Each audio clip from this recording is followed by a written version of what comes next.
High-end cars. Tristan advises this 19-year-old that it's worth it. But is he right? Let's find out why splurging your money on a flashy car could be your best financial move or your biggest financial mistake. Hello my friends, my name is Vic. I'm a registered nurse and certified life coach turned personal finance strategist, and I'm here reacting to financial tips all over the internet so you don't have to, saving you time, frustration, and hopefully you learn something along the way towards your own personal finance as well, my friends. Let's just get straight into the video. Please subscribe and share. I'm 19, I made enough money to buy a CLS 63. Everyone's telling me not to buy the car and to save my money. Do you agree? No, I don't. And I'll tell you why I don't agree, because I'm going to share a story from our past. I was around 21 and you were around 22. And our first little bit of money, we spent all of it on a second-hand old Aston Martin. It was about 7 or 8 years old at the time. It cost us 60,000 British pounds. My friends, I mean, this 19-year-old affording a CLS 63, if I'm not mistaken, I literally just looked this up, but this car, even an approved used version, right, even an approved used version of this car is like roundabout something, I think it was like, from what I saw, it's like between 20-25k. So let's say it's around £25,000, right, for the CLS 63, and that's approved used. I'm assuming this kid's talking about approved used car, which is insane, by the way. Like, congratulations. If you have that money to be able to buy a car like that is incredible. Back when they were 21, 22, the £60,000 approximately, I mean, that's an extortionate amount to spend for a car, like absolutely extortionate, considering cars are liabilities. And on cars like that, the maintenance, the repairs, the car insurance, the road tax on it will be incredible. Like, all of those together, those monthly payments will be exceptionally high. And I'm extremely neutral about it, to be honest, because I don't know Tristan or Andrew to be able to confirm any opinion that I have. So there's no point of me saying that they're bad or good. But just about what he's currently saying in terms of the car being £6,000, that is a ridiculously high sum. Although I do personally believe that, like I've mentioned before in my other videos, there are two places where we spend most of our time in, which is our car and our house. I do see it from both perspectives, because the thing is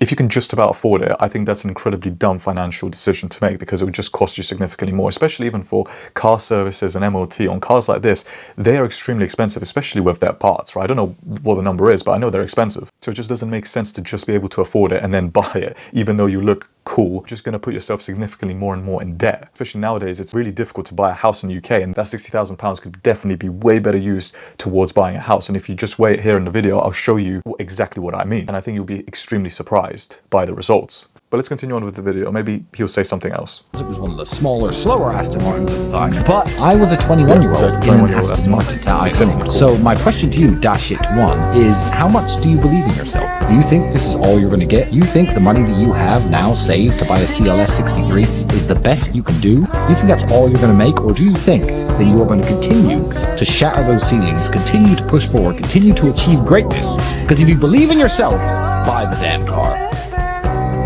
Definitely not a bad video at all. I think the message behind what Tristan's saying is actually a very good one. I know the Tate brothers are extremely controversial, but that's a different topic. That's a different matter. But I think in what he's saying in this video is definitely very encouraging. And I get what he means, because the thing is, at the end of the day, it is somewhat of a status symbol driving that car. And you could actually, if you look at it from this perspective, you could potentially actually network with people that are higher up, because that's obviously a very nice cost. You could actually go to events, right? And that could be an extremely good icebreaker to be able to talk with other millionaires, especially if you're a likable guy, make friends with them, and then you actually have then millionaires in your contacts, and then by default you literally will become better. So technically you can look at it from that perspective. But my friends, this is the other way I see it as well, and I would say this is probably the way that I would approach this if I was this 19-year-old and I had a decent 25k to buy this CLX 63, considering if it's approved used, right? Because like I say, that's the average approved used price for CLS 63s in the UK, at least from what I've seen. Let's pretend it's approved used, right? Obviously the results of this will be significantly higher if it's brand new. So let me just take you to a different screen and let me show you exactly what I mean and what I personally would do. I'm not saying you should do this, but I'm saying that this is definitely something to consider here. So let's pretend that let's pretend that this car, from what I've seen, is like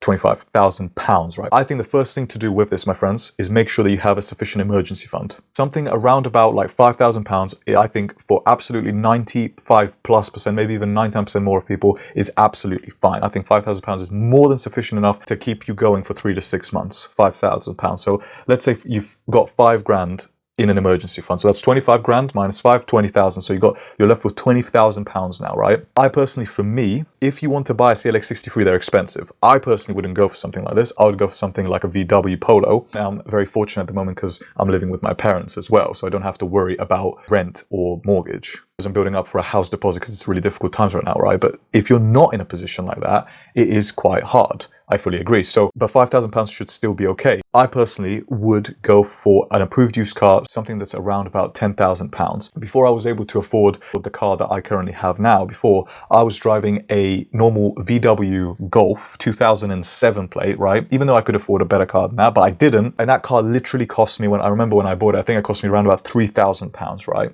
But let's say you can buy one with £10,000. It's not going to be a CLX63, definitely not, but it will definitely be a decent approved used car. It could be 6-7 years old, but you will be able to buy, you will be able to afford it. But let's say you spend around about £10,000. You've got the £5,000 emergency fund. You've got the £10,000 if you buy the car outright as well. Me personally, I would always buy my car outright. And then you've got £10,000 left. But with that £10,000, you may be asking, what do you do? Well, this is what I would do. So you've got £10,000. I personally would invest it into a self-invested personal pension in a SIP. I'm not recommending anything. I'm just saying that this is what I personally do. And by the way, this is what I do, whatever. This is what I personally do. And this is something that I innately believe works. You put in your interest rate of 10%, let's say, because you've invested that 10,000 in a low cost index fund that generates you around about 10% nominal returns. There's quite a few of them. The one I personally really like is the S&P 500. So let's just use that one for this example. I'm not recommending anything, remember. You put a 10% nominal rate of return here, meaning that this is adjusted before inflation. So this is all the money that's before inflation. Average pensioner in the UK is 66 years old. This guy's 19. So if you do 66 minus 19, that's 47 years old, right? And let's say he has his birthday soon, whatever. So let's just put 46 years old. That means that this guy, this 19-year-old, right, will literally have this £10,000 without any additional contribution. He'll have it left in a SIP or in a stocks and shares ISA, whatever it is, right? I would just leave it there until retirement age of 66 years old. Now, of course, you'd be saying, yeah, but what if I die? Yes, my friend, yeah, of course. I mean, we all can, touch wood, but things happen. But the thing is what if you live? Because what if you do get to that stage? The biggest thing that we have on our side, my friend, is time. And that is the biggest asset that we have. And we need to make it work for us. We need to allow it to compound for us. And we can't keep living in fear. We need to plan for our future as well. Yes, things can happen, but you can't prevent them from happening, my friend. You need to plan for your future, no matter what you do. Just watch what happens. I'm not going to do anything else. I'm not adding any other contributions. No other contributions, as you can see, none, right? No other contributions. If you just leave the £10,000 in there, right, at that age, so remember that £10,000 could have been used for you to buy the car, but instead, you made the smart choice.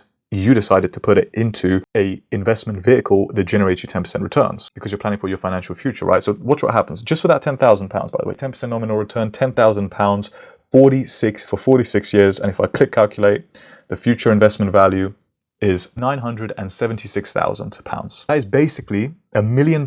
This, my friend, is enough for any person. Even in 46 years' time, that's enough for any person to be able to have a decent life. My own personal strategy, you don't need all of that. So you can actually just grow your money even more. I would literally only take out like 176K. That would help you last for years, right? For 3-4 years easily, right? And then you could just leave that other 900K in there, my friend, that will literally compound and make you multi-millions over the next 5 to 10 years. And that's the power of compound interest. That's the thing. And anyone can do this.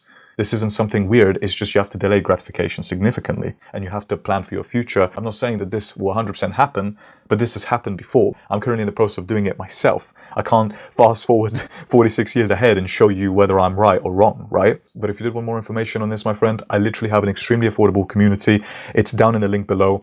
It's completely risk-free to you. There's a 7-day free trial. If you don't like it, you don't pay, just cancel and leave.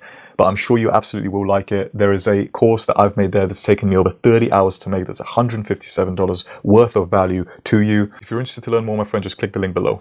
And that's really all I have for you, my friends. I hope that gave you a good overview because I do think Tristan is right. And I do think there is another perspective, which I explained with you in terms of my own personal finance strategy that I would personally use myself. But if you want to know the #1 mistake that's potentially keeping you broke, I would have a look at this video here, my friends, that could hopefully help you out further. And if you want to know why you should stop relying on your savings, definitely check this video out here, my friends, so you don't fall into this trap as well.